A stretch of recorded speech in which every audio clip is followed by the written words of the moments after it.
Right, further గా discuss చేద్దామండి. దీనికి సంబంధించి ఇంకా చాలా మాట్లాడాల్సినవి ఉన్నాయి. ప్యానెల్లో మిగతా సభ్యులు కూడా ఉన్నారు. రైట్, కోటేశ్వర గారు మీరేమంటారు? అంటే ఈ సిబిఐ దర్యాప్తు ముగిసినట్లు ప్రకటించినప్పటికీ కూడా మరింత లోతైన దర్యాప్తు అవసరమని సునీతారెడ్డి వాదనలు న్యాయసమ్మతమైనవేనా? మీరేం చెప్తారు?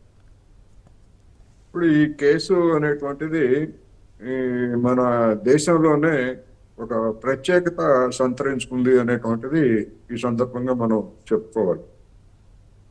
దాని మీద మొదట వెలువడినటువంటి కథనాలు కావచ్చు, లేదా రాయించిన కథనాలు కావచ్చు, దానికి భిన్నంగా తర్వాత జరిగినటువంటి పరిణామాలని మనం చూసాం. సరే, రాజకీయంగా చూసినప్పుడు తెలుగుదేశం పార్టీ లేదా తెలుగుదేశం పార్టీ మీద దాన్ని బ్లేమ్ చేయడానికి చూశారు. తర్వాత అధికారానికి వచ్చిన తర్వాత అసలైనటువంటి దోషుల్ని బయట పెట్టడానికి, వాళ్ళ పాత్రను బయట పెట్టడానికి వాళ్ళు ఏం చేశారనేటువంటిది, వాళ్ళ చిత్తశుద్ధి ఏమిటి అంటే వాళ్ళంటే ప్రభుత్వం, అధికారంలోకి వచ్చినటువంటి వైఎస్ జగన్మోహన్ రెడ్డి గారి ప్రభుత్వం చిత్తశుద్ధి ఏమిటనేటువంటి ప్రశ్న. మన వైసీపీ మిత్రుడు ఎంతసేపు మొదటనే రాసేశారు, మొదటనే సాక్ష్యాలు సేకరించారు, మొదటనే అని చెప్పేసి చెప్తున్నారు. ఎంతకాలం నమ్మిస్తారండి ఇలాంటి వాదనలతోటి? రాశారు, సాక్ష్యాలు రాశారు, లేదా ఇంకోటి చేశారు. మీ ప్రభుత్వం అధికారానికి వచ్చిన తర్వాత అదనపు సమాచారం ఇది, అదనపుగా వచ్చినటువంటిది ఇది అని చెప్పేసి చేయడానికి మీకు అన్ని రకాల అధికారాలు ఉన్నాయి. అటువంటి అధికారాన్ని లేదా అవకాశాన్ని వినియోగించుకున్నారా అంటే వినియోగించుకోలేదు. ఎందుకు వినియోగించుకోలేదు అనేటువంటిది రాష్ట్ర ప్రజలందరికీ ఇప్పటికి బాగా అర్థమైంది. అందుకని ఆ విధమైనటువంటి రాజకీయ ఆరోపణలు లేకపోతే రాజకీయ ప్రత్యారోపణలు అభాండాలకి నేనైతే వదిలించుకోలేదు. కానీ సుప్రీంకోర్టులో జరుగుతున్నటువంటి తీరు, సిబిఐ తీరు, సరే సుప్రీంకోర్టుకి మనం ఏమి దురుద్దేశాలను ఏమి ఆపాదించడానికి లేదు, ఆపాదించకూడదు న్యాయమూర్తులకి. కానీ సిబిఐ తీరు మాత్రం ఖచ్చితంగా అనుమానాస్పదంగా ఉందనేటువంటిది స్పష్టం. మొదట హత్య జరిగినటువంటి సమయంలో కేంద్రంలో ఉన్నటువంటి బీజేపీ ప్రభుత్వానికి తెలుగుదేశం పార్టీకి వైరం ఉన్నది తప్ప మిత్రత్వం లేదు ఆ రోజు. ఆ తర్వాత కూడా మళ్ళా ఎప్పుడు మిత్రత్వం వచ్చింది? మొన్న జరిగినటువంటి 24లో జరిగినటువంటి ఎన్నికలకి ఒక 6 నెలల ముందు మిత్రులుగా మారారు తప్ప కాలం అంతా కూడా తెలుగుదేశం పార్టీకిను బీజేపీకి ఎక్కడ మిత్రత్వం లేదు. సిబిఐని తెలుగుదేశం పార్టీ ప్రభావితం చేసేటువంటి అవకాశాలే లేవు. ఎందుకంటే ముఖ్యమంత్రి లేదా బీజేపీ తోటి అన్ని రకాలుగా సంబంధాలతోటి, తెర వెనకాల సంబంధాలతో ఉన్నటువంటిది వైసీపీ. కేంద్రంలో అన్ని రకాల అవాంఛనీయమైనటువంటి చర్యలన్నిటికీ మద్దతు ఇచ్చినటువంటి వాళ్ళు. ఇప్పుడు సిబిఐ ఏం చెప్పింది 2 వారాల క్రితం?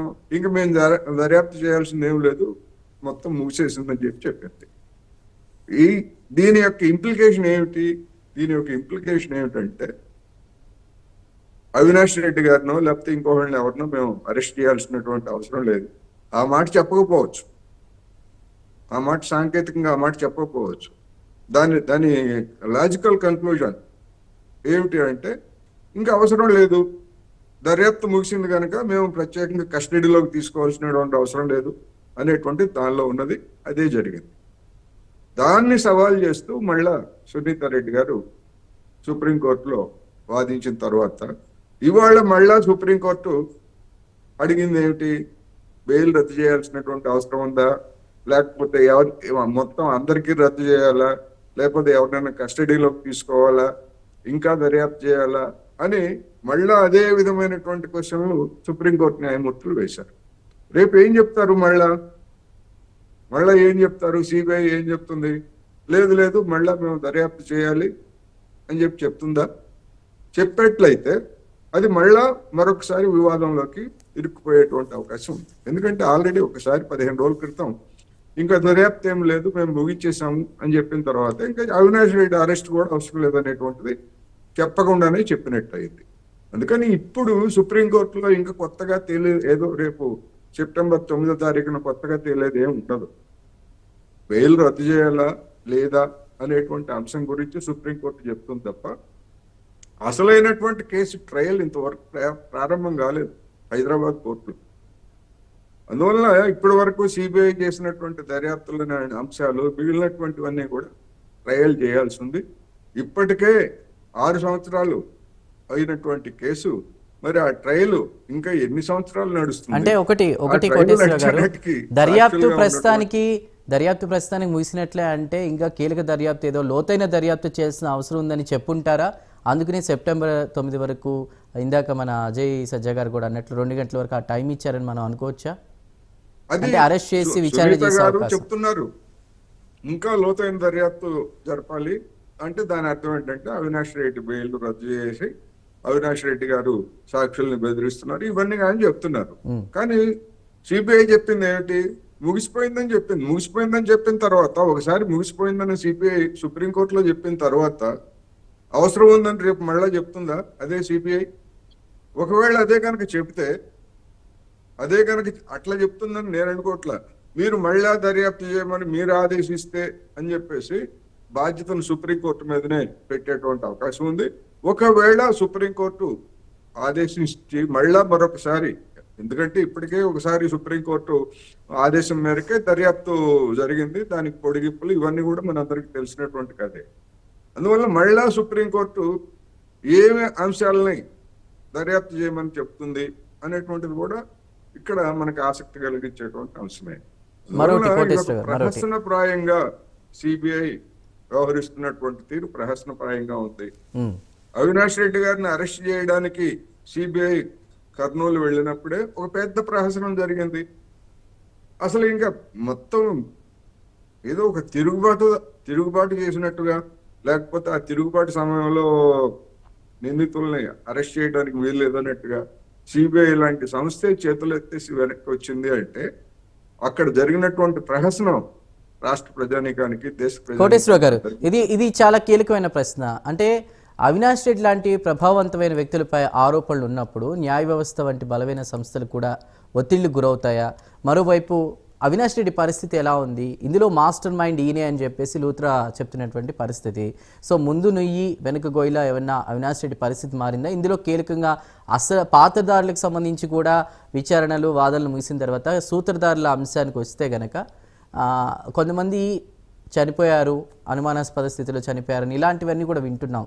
అవినాష్ రెడ్డికి జరిగిందంతా తెలిసినప్పటికీ కూడా ఆయన పరిస్థితి ముందు వెనక, నేను ఇందాక అన్నట్టు ముందు నుయ్యి వెనక గోయిలా మారిందా? ఎలా చూడాలి? ఆ ఒత్తిళ్ళు ఎలా ఉంటాయి? ఇప్పుడు చనిపోయినటువంటి సాక్షుల మీద లేదా వాళ్ళ మరణాల మీద అనుమానాలు ఉంటే ఆ కుటుంబ సభ్యులు ఫిర్యాదు చేయాలి. ఒకవేళ ఫిర్యాదు చేస్తే దాన్ని మళ్ళా ఆ మరణాలకు సంబంధించినటువంటి దర్యాప్తులు చేయాలి. మళ్ళా ఆ విధమైనటువంటి దర్యాప్తులు వాటన్నిటికి కనుక వెళ్ళేట్లయితే అది ఇప్పటికిప్పుడు తేలేటువంటి వ్యవహారం అయితే కాదు. అందువలన ఇది ఒక ప్రహసనప్రాయంగా చివరికి ఏమీ లేకుండా మద్రాజ్ అయితే జరిగింది, మనం చూసాం. మాలేగాం బ్లాస్ట్లో అక్కడ బ్లాస్ట్ జరిగింది, మనుషులు చనిపోయారు. కానీ దశాబ్దాల పాటు విచారించినటువంటి కోర్టు ఏం చెప్పిందంటే వీళ్ళు నిందితులు కాదు అని చెప్పేసింది. మరి ఎవరు నిందితులు? కోర్టు చెప్పలేదు, ప్రభుత్వం చెప్పలేదు. రేపు కూడా వివేకానంద రెడ్డి గారి కేసులో కూడా అటువంటిదే పునరావృతం అయినా కూడా ఆశ్చర్యం లేదనేది నా అభిప్రాయం. ఎందుకు అంటే దాని తీరుతెన్నులు అలా ఉన్నాయి, దర్యాప్తు తీరుతెన్నులు. అది 5 ఏళ్ల అధికారంలో ఉన్నటువంటి జగన్మోహన్ రెడ్డి గారి చిత్తశుద్ధి, వాటిని చూసిన తర్వాత ఈ విధంగా మాట్లాడాల్సి వస్తుంది అనేది నా అభిప్రాయం. రైట్ కోటేశ్వర గారు, థ్యాంక్ యూ. ఇప్పుడు ఒక స్మాల్ బ్రేక్ తీసుకుని డిబేట్ కంటిన్యూ చేద్దాం. ప్రైమ్ డిబేట్లో let's take a small break.